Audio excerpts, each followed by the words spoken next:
Hello नमस्कार दोस्तों, YouTube channel lucky education पे आप सभी का स्वागत है।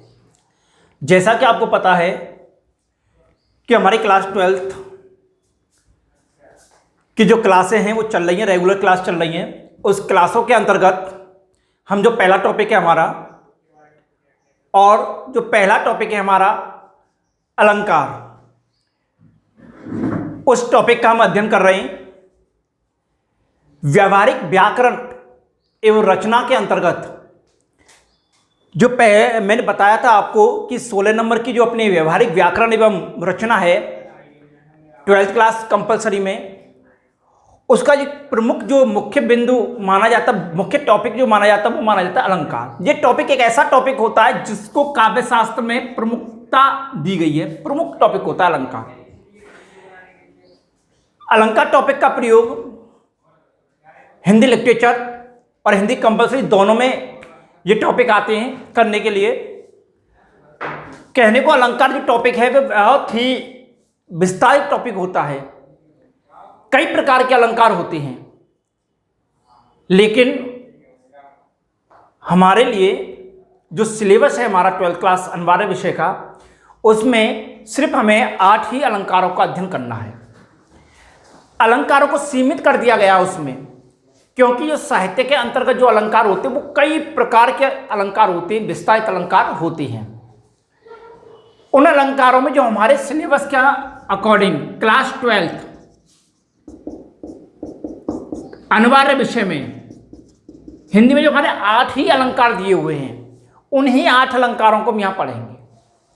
प्रमुख अलंकार माने जाते हैं, मुख्य अलंकार माने जाते हैं, आधारभूत अलंकार वो ही माने जाते हैं जो सामान्य है। इन 8 अलंकार के अलावा जितने भी आपकी जो अलंकार होते हैं, वो 8 अलंकार जो हैं हिंदी साहित्य में उनको पढ़ा जाता है।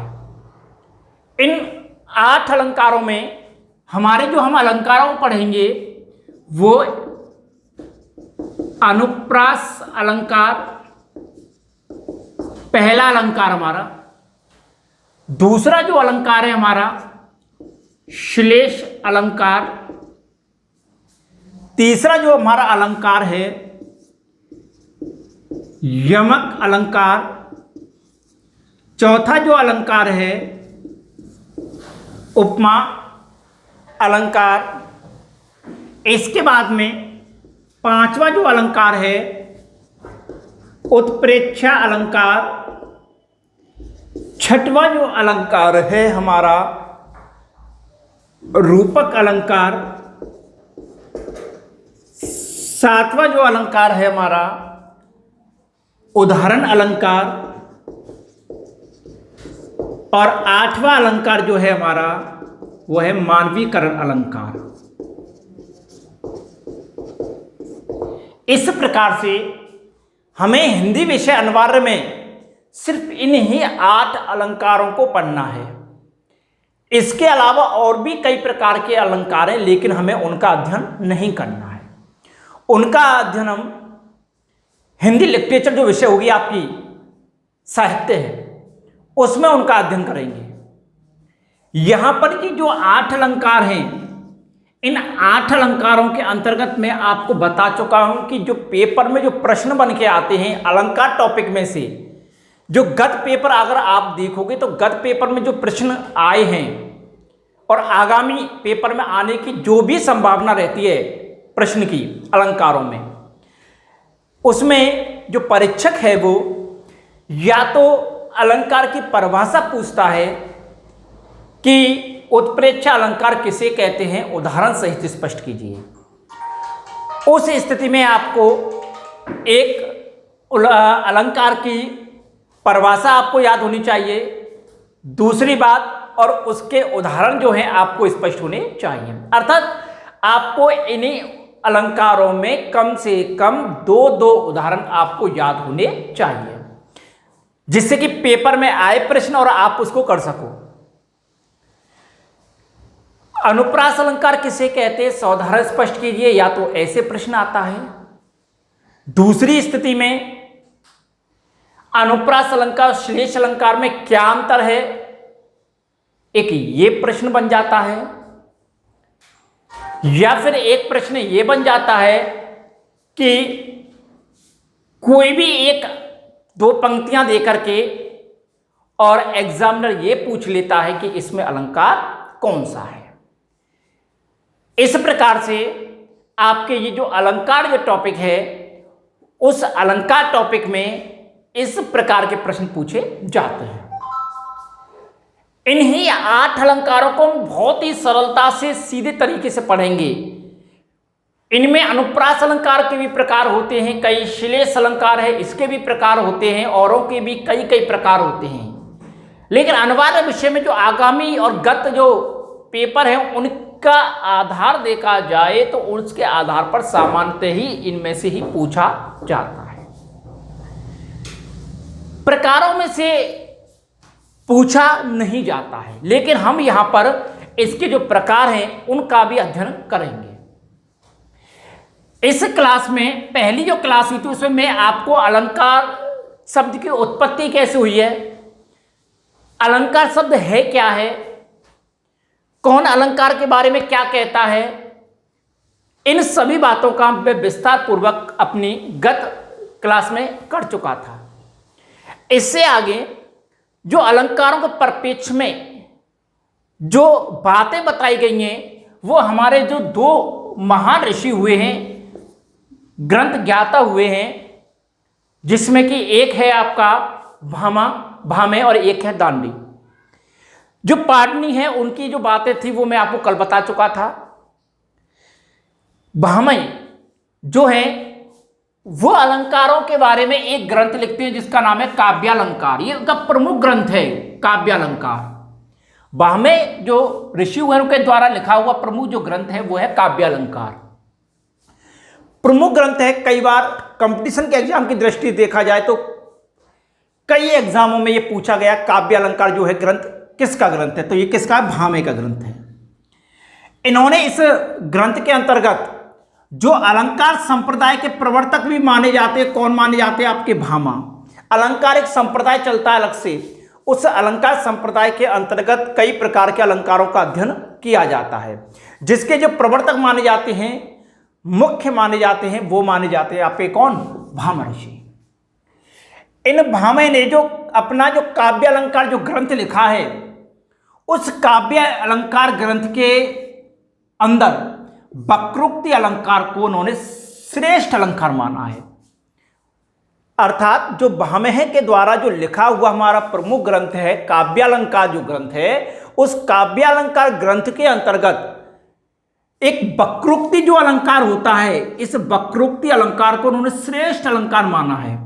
अर्थात मैं बता चुका हूं कि हम यहां पर जो अध्ययन करेंगे वो सिर्फ 8 ही अलंकार हैं।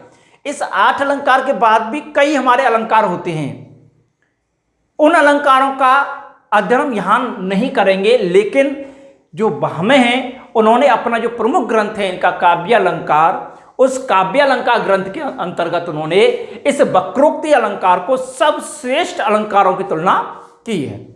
सब श्रेष्ठ अलंकार माना जितने भी हमारे अलंकार हैं, और ये वक्रोक्ति जो अलंकार है हमारे इन 8 अलंकारों में नहीं है।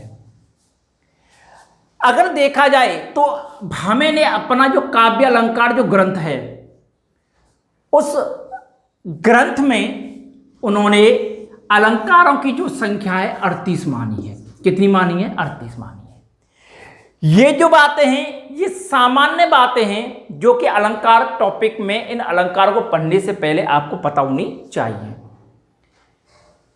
कि भामे जो ऋषि हुए हैं, उन भामे जो ऋषि का जो ग्रंथ है काव्यालंकार, उस काव्यालंकार ग्रंथ में उन्होंने जो अलंकारों की संख्या मानी है, कितनी मानी है? 38। अर्थात 38 अलंकार माने हैं उन्होंने अपने ग्रंथ में। और अभी यहां पर कितने अलंकारों का अध्ययन करेंगे? मात्र 8 अलंकारों का।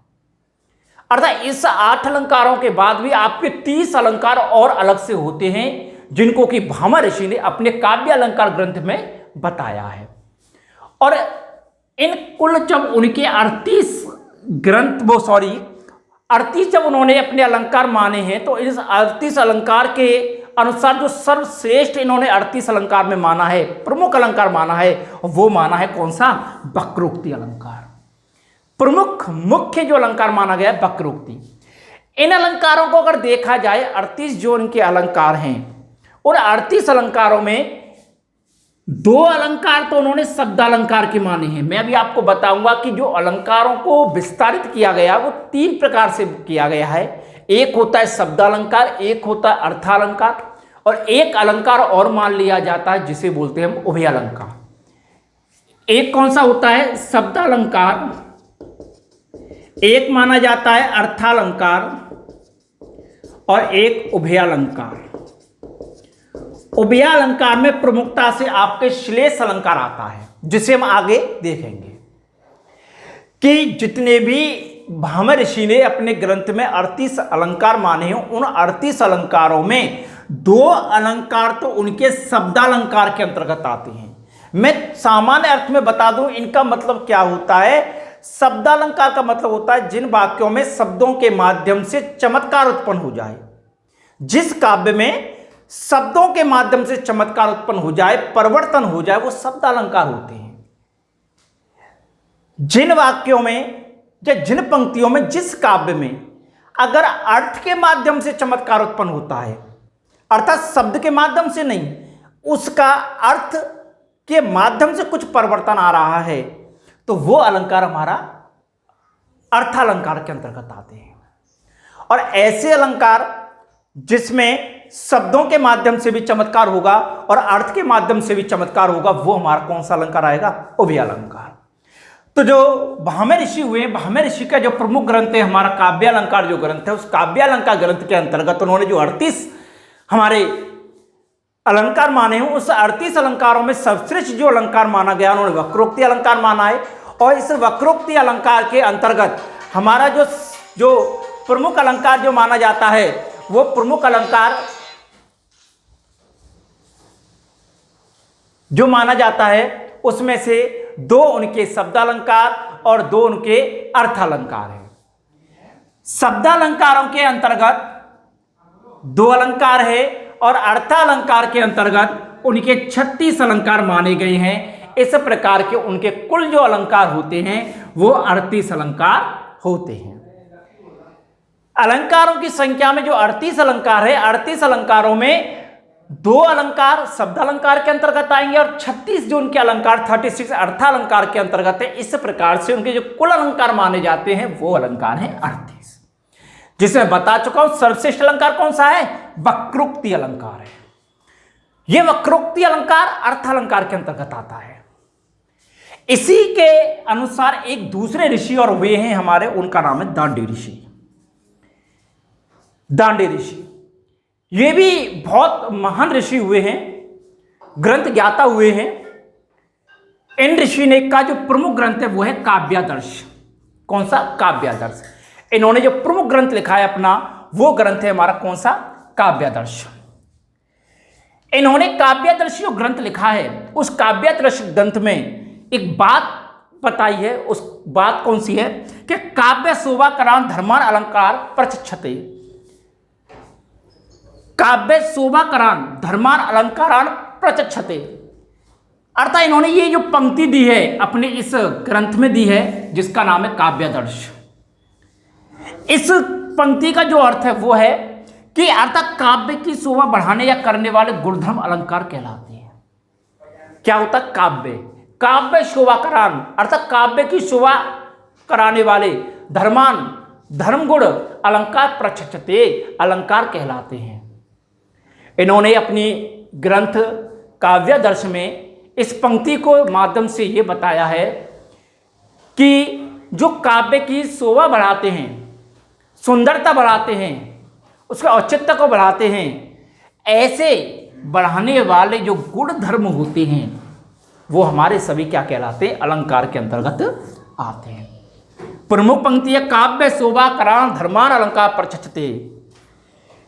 जिस प्रकार से भामह ऋषि ने अलंकारों की जो संख्या 38 मानी और उस 38 अलंकार में सर्वश्रेष्ठ अलंकार वक्रोक्ति माना है, जिसमें कि 2 अलंकार उन्होंने शब्दालंकार और 36 अलंकार अर्थालंकार के अंतर्गत माने। इस प्रकार से इन्होंने कुछ 38 अलंकार माने। उसी प्रकार से हमारे दांडी जो ऋषि हुए उन्होंने भी अपने ग्रंथ काव्यादर्श में अलंकारों की संख्या 37 मानी है।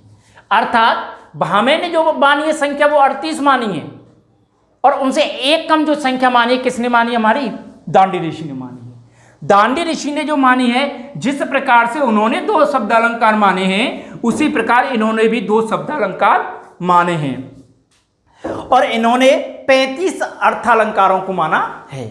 इस प्रकार से हमारे कुल अलंकार कितने माने? इन्होंने 37 अलंकार माने।